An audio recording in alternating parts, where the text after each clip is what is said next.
What's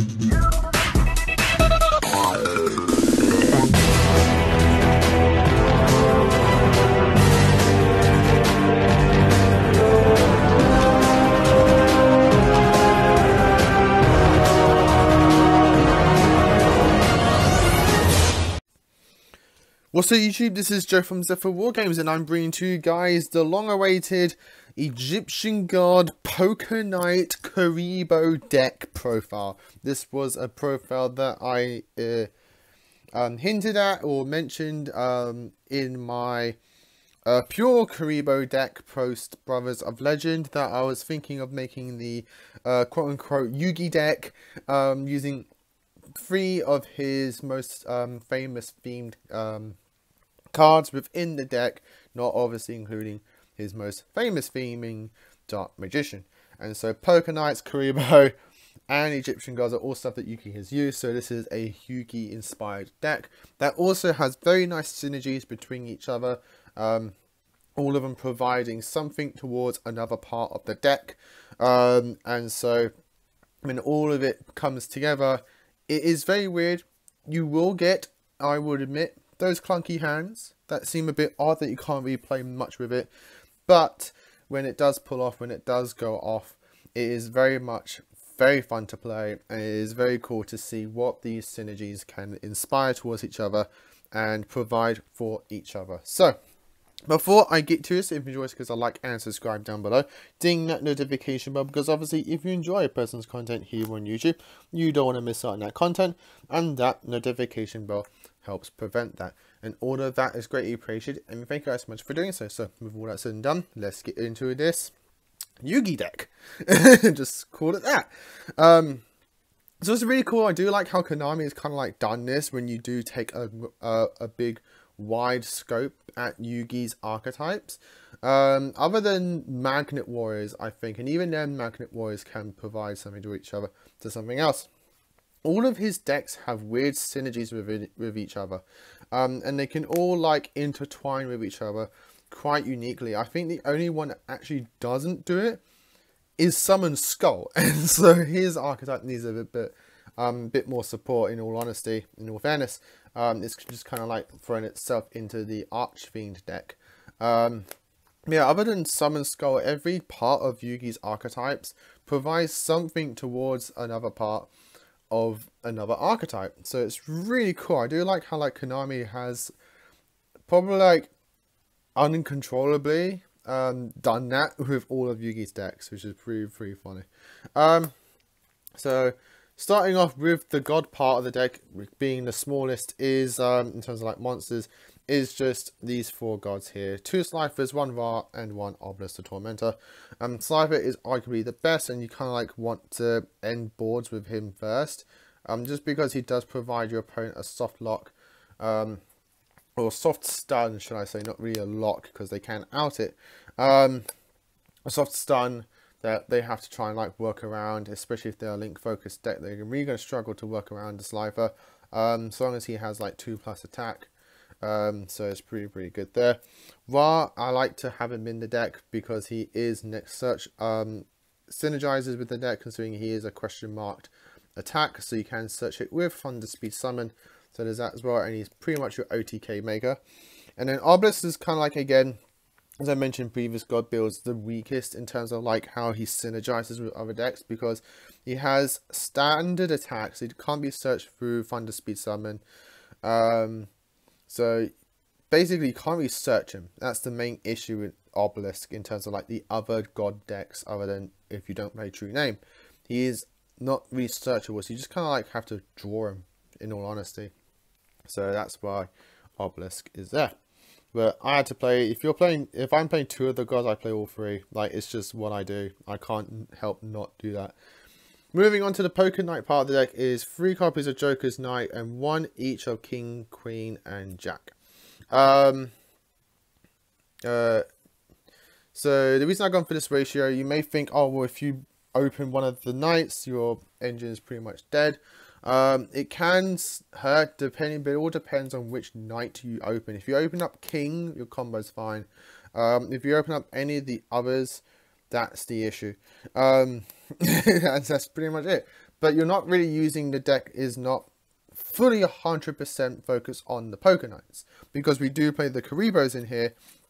We do have 2 engines that our deck just actually wants to play.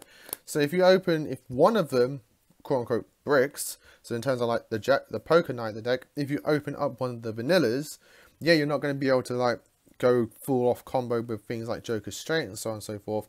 But then you have your Kuribohs to basically play the game for you until you can, quote unquote, fix your Poker Knight engine, or if your Poker Knight engine can then just suddenly start working.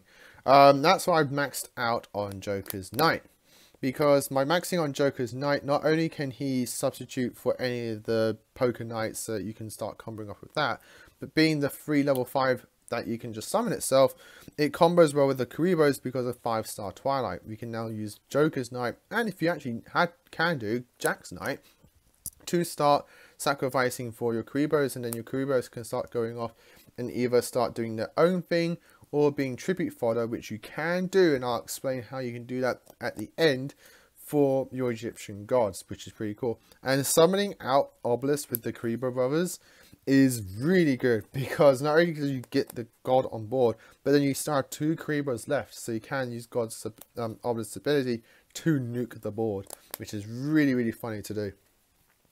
And speaking of the Kuriboh brothers, we are playing just one of each. Again, as I said before, I think any more just will brick.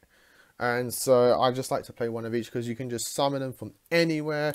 The only time you want to play, the only reason you want to play one more of any of the others, any of them, is because if one of them gets banished, then your Kuriboh brother combos are pretty much dead, because you have to summon all of them. So that's probably the only thing that would warrant me playing more, if banishing becomes heavily prevalent in the game again. So one of each is perfectly fine, and that's why you just play one of each. And then play the bottom Kuriboh Babylon. You'll see why he's really, really good in terms of like synergizing the Kuriboh brothers with the gods. You'll see that later. The only hand trap I'm playing in the deck is just the Gamma package, because Gamma just works so well with both Kuriboh brothers and Poker Knights, because their main spell being Twilight and Joker Straight revolves you pretty much having no monsters on board. So being able to just Gamma your opponent if they try and ash you and stuff like that, and then getting 2 more bodies on board for either a Link play or being tribute fodder as well, is just fantastic. This tribute fodder, the Gamma package tribute fodder for a Ra under Ancient Chant is really good, because then they already give Ra 3500 attack, which is just strong. Moving on to spells. For the Kuriboh spell, we're just playing 5-star Twilight. We're not playing any of the others. Any other Kuriboh spells and traps in the deck, it then just becomes bricky. So we're just playing the 5-star Twilight for the Kuriboh brothers play. For the Poker Knight, we're playing 2 copies of Joker Straight. You could play 3 if you really wanted to. I just think 2 is perfectly fine. I think out of the 2 engines, the Kuriboh brother is the less bricky, so try and kind of like focus a little bit more on that. Not only just because it's the latest in terms of like release, but I think this ratio is perfectly fine. The fact that Joker Straight can just put itself back to hand anyway, so you can just use it again, pretty much also warrants just the 2 copies. Another search we're playing is Ancient Chant. Being able to get Ra out the deck or from graveyard, to me, warrants at least 1 copy of it, which is because you can just reuse Ra a few times to help you get the game. Another search is Thunder Speed Summon. It's a shame that this does not put itself back to hand as well, but it's perfectly fine. In all honesty, you just want at least 1 copy of it, just because it is a searchable card for your Egyptian gods. It's really, really good. If you wanted to up copies of Thunder Speed Summon, I would just produce copies of Soul Crossing. The reason I have maxed on Soul Crossing is because at the very least, if you open up this and a god in hand, you can just like set this and probably something else as a bluff and pass turn. Once your opponent starts comboing off, you're like, cool, Soul Crossing, tribute your 3 monsters, get a god. It's like, you've done my work for me, thank you very much, and now you can keep on playing. Especially if you just get a Cypher on board. Cypher will have at least 3000 attack, which is pretty strong. If you set another thing for bluff, he's at least 2k. So your opponent has to then like try and get over that while all their monsters are being reduced. For one-ofs is a Monster Reborn and Harpy's Feather Duster, you know, revival and just blocking up the back row. Then we have Forbidden Chalice, just as a nice little budget option for a stun play. You can play Imperm if you so wish, or things like Ash Blossom and Effect Veiler. I just gone for Chalice because it's a very strong, versatile card that you can play in any deck. One copy of Kuriboh Grey to stop this hand traps. And then 4 traps, we're playing 3 copies of Joker's Wild. I've maxed out on this just because it is basically 3 more copies of any Poker Knight spell or trap in your deck. So being able to open up with this, that can also put itself back to hand as well while shuffling your Poker Knights back. Is very strong, so that's why I've maxed up 3 copies of that. And 1 copy of Metal Reflect Slime, just as an easy, cheap way to get into your God Slime. So that way you can have easy tribute fodder and protection as well. That's it for the main deck. Moving on to the extra deck. For the extra deck, we're playing the 1 fusion monster, God Slime. If you have it, you play. If you don't have it, okay, that's fine. Just don't play it. For the Xyz is the 1 copy of Assemble Nightingale and 1 AA Zeus. Just a strong Xyz play that your Kuribohs can do. Getting a 6 material Zeus is just busted. And then for links, I'm playing 4 Link 4s in terms of Bomber Dragon, Skull Dread, Avramax, and Apollosa. I think these are perfect for this kind of deck. In all honesty, your Bomber Dragon is your stun play in terms of like nuking the boards with your Kuriboh stuff. And just abusing things like Link Kuriboh in this deck is really, really good. Skull Dread is that you can play it and just fix your hand with the Kuriboh brothers. And then I kind of like using the Kuriboh brothers as like Link utility players, which is very, very handy, especially for a deck like this, because it can then fix your hands, especially with the Poker Knights. It's very, very strong. Avramax is another boss monster. It's just strong, hard for your opponent to get over with. And Apollosa as your material negators as well. All of these can be given protection through a simple IP Masquerena, which you can easily make with the Kuriboh brothers, and then go into any of these. Making a Apollosa under the Kuriboh brothers, a 4 material Apollosa with IP Masquerena, it's like, good luck with that, man. Like, honestly, good luck with that. For utility, Link, we're playing the Nightmares, Cerberus, Phoenix, and Unicorn. The other Link 2s I'm playing is Masquerena and Pentastag. Masquerena for your easy Link play protections, and Pentastag for those high damage piercing plays that you can do. And then Link 1s is 3 Link Kuribohs. You may think 3 is too many. I think 3 is fine. You're not going to be if you wanted to, I'd say at least play 2. 2 is a maximum, a must. 3 is fun. And if you wanted to just play 2, the third slot can be whatever essentially you want. Access code if you really wanted to, if you had the budget for that, it's completely up to you. So that's it for the deck profile. Let me just quickly explain to you how this equals these.